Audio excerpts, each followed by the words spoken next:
Aluna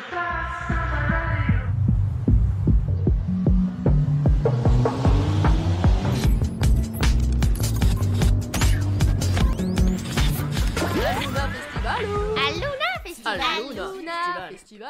Aluna, un festival familial. Wouhou! Aluna Festival édition 2022. 2 scènes, plus de 30 artistes.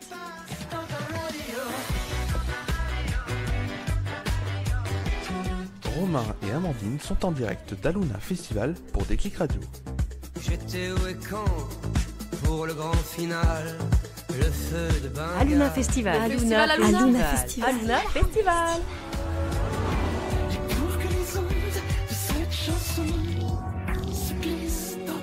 Déclic Radio en partenariat avec Radio BLV.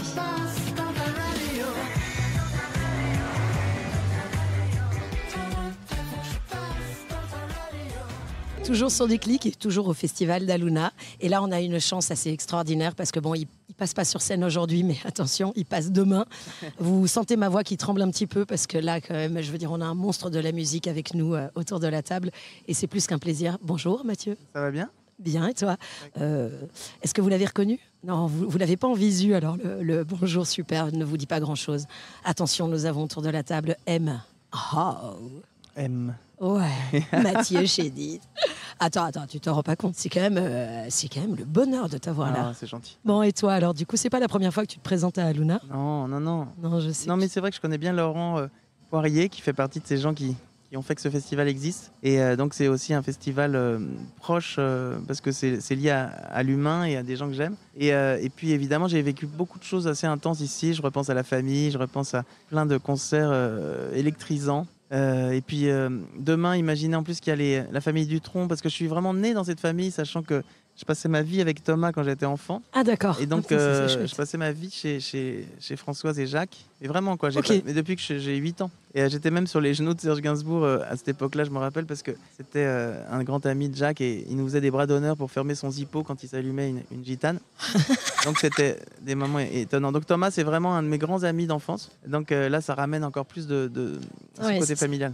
Partager la scène étoile avec un ami d'enfance, c'est plutôt pas mal, ouais. Ouais, exactement. Ah, d'accord, donc les genoux de Serge Gainsbourg comme ça, simplement. En toute simplicité. En toute simplicité, mais surtout avec une inconscience totale à l'époque. Je voyais juste un mec un peu marrant, mais je savais pas qui c'était plus que ça.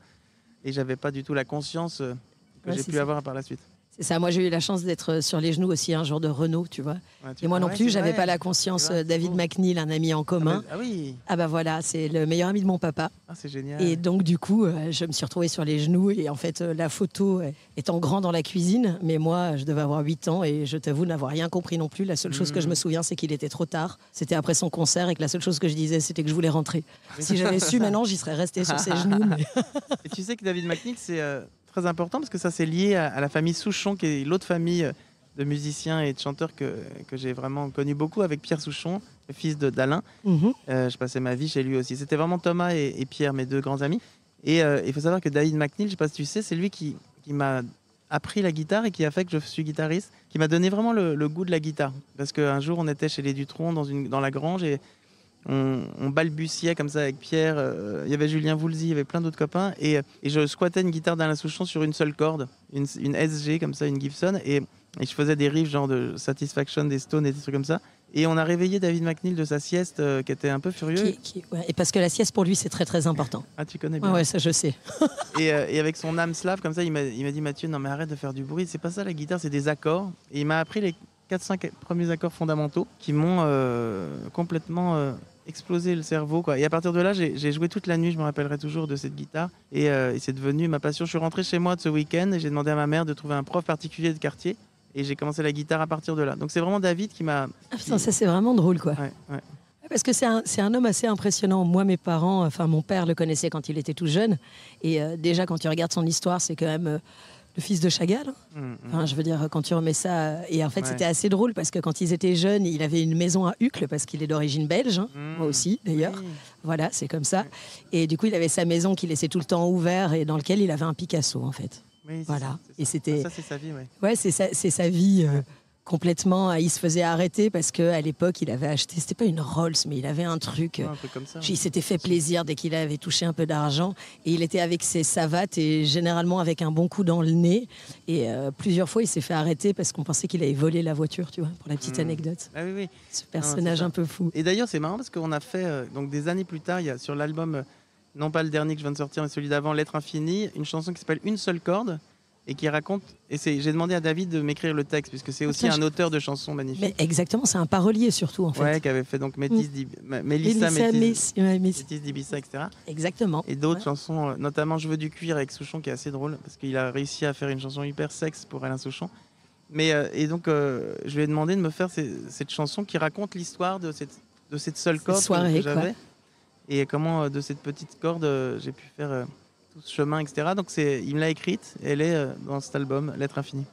Ah ben tu vois, je ne savais pas, je pense que je vais l'écouter du coup avec 2 fois plus d'attention. Bon ben, je sais que ton temps est précieux, donc on ne va pas te garder longtemps. On te souhaite un beau show demain. On sait qu'il sera beau, en tout cas, nous on sera aux premières loges.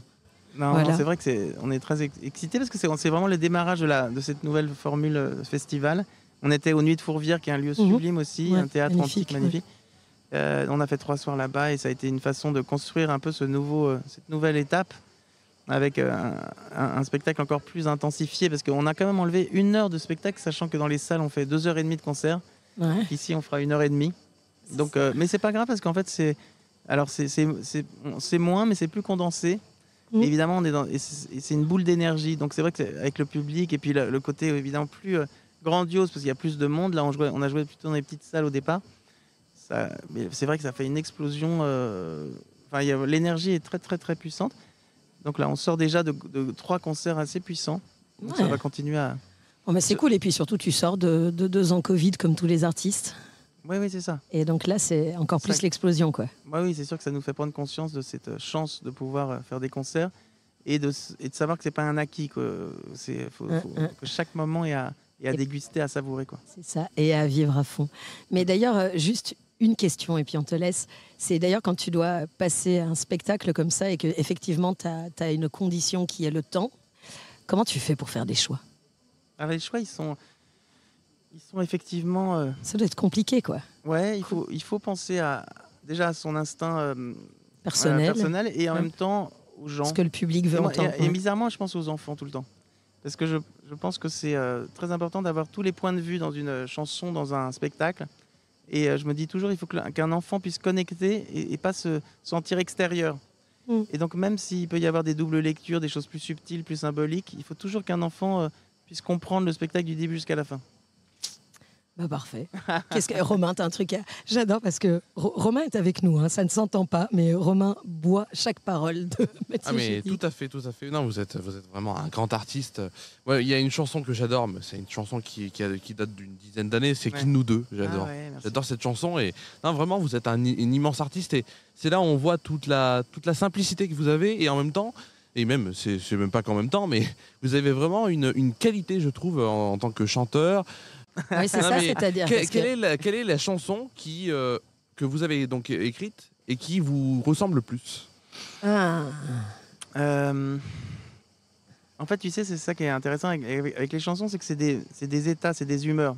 C'est un peu comme, je reprends toujours cette phrase, ou cette pensée d'Edgar Morin, ce grand philosophe qui a aujourd'hui 100 ans, qui est un mec extraordinaire et qui dit tout le temps, n'oublions pas, parce que c'est vrai qu'on se fige dans des âges, dans des choses, on se fige. Parce que c'est rassurant de se figer aussi. Ouais. Ou alors, par exemple, quand on a 40 ans, on se dit j'ai 40 ans. Mais en fait, Edgar Morin dit n'oublions jamais qu'on a tous les âges en nous. Ça dépend des moments de la journée, des humeurs. Je crois un peu ça d'une chanson. C'est-à-dire qu'on a toutes les chansons. J'ai toutes les chansons en moi. Et ça dépend de mon état d'esprit du moment. Je suis autant Machistador qu'effectivement La Fleur ou je sais pas quoi. Enfin, je veux dire, j'ai autant une part très romantique que quelque chose de beaucoup plus pur et enfantin. Donc c'est ça qui m'intéresse, c'est la diversité, je crois. D'accord, donc tu n'auras pas ta chanson parce qu'il y en a plusieurs, Romain. D'ailleurs, nous, tu veux que je te dise, on faisait juste avant que tu arrives écouter le petit jingle à notre collègue Alban et en fait, dans notre jingle, on t'a utilisé. Exactement. Voilà, parce que sur la radio, comment te dire, on est en pleine radio. Génial. Et donc, en fait, tu vas nous accompagner tout le long de ce festival. Donc, c'est pour ça que c'est un honneur de t'avoir là autour de la table. Merci. J'ai senti qu'il fallait que je vienne. T'as vu, comme quoi.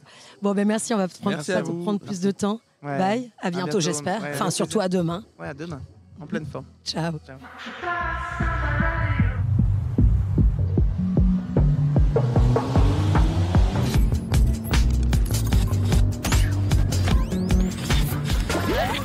Aluna Festival. Aluna Festival. Aluna Festival. Aluna, un festival familial. Wouhou!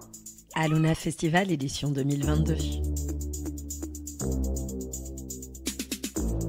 2 scènes, plus de 30 artistes.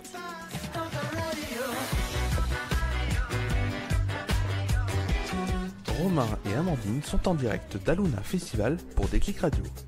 J'étais où et quand pour le grand final, le feu de Bengale. Aluna Festival. Le festival Aluna. Aluna Festival. Aluna Festival.